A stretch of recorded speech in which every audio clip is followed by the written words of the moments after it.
Special Olympic Asia Pacific ব্যাডমিন্টনে Malaysia থেকে 11 স্বর্ণসহ 14 পদক নিয়ে দেশে ফিরেছে বাংলাদেশ কন্টিনজেন্ট। তাদের দুজন সজীব এবং পান্না ঝিনাইদহের মুসা মিয়া বুদ্ধি বিকাশ বিদ্যালয়ের শিক্ষার্থী। তাদের অর্জনে জেলা ছাপিয়ে সাফল্য বার্তা ছড়িয়ে পড়েছে দেশ জুড়ে।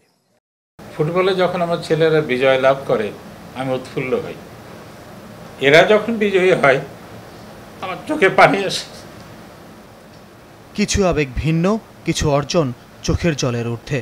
স্পেশাল অলিম্পিক এশিয়া প্যাসিফিক ব্যাডমিন্টনে মালয়েশিয়া থেকে 11 স্বর্ণসহ 14 পদক নিয়ে ফিরেছে 10 জনের বাংলাদেশ কন্টিনজেন্ট।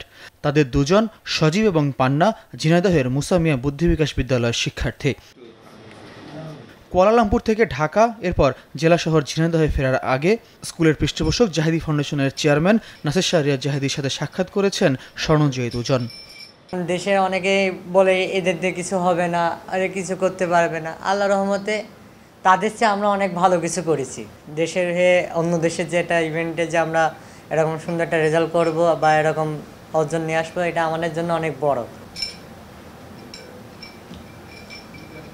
ও বলল আমি মালয়েশিয়া যে এরকম 3টা গোল্ড মেডেল পেয়েছি খুব কষ্ট করে, আলহামদুলিল্লাহ আমি অনেক একের পর একটা জিতে খুশি এবং আনন্দ মনে করছি। দেশের 11 স্বর্ণের মধ্যে 3টি জিতেছেন পান্না আক্তার আর নাইমুর রহমান সজীবের 1 স্বর্ণ 1 রৌপ্য। আমাদের সাধারণ দৃষ্টিতে তাদের কিছু সেটব্যাক আমরা দেখছি, তাদের কিছু ডেফিসিয়েন্সি আমরা দেখছি, কিন্তু অন দ্য আদার হ্যান্ড কিছু কিছু ক্ষেত্রে তাদের আবার স্কিলগুলো এত এক্সেলেন্ট, এত উৎকর্ষ, সেটা হয়তো আমাদের স্বাভাবিক বাচ্চাদের এটা নাই।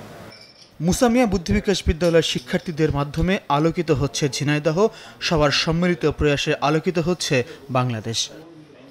ফয়জুল ইসলাম, চ্যানেল 24, ঢাকা।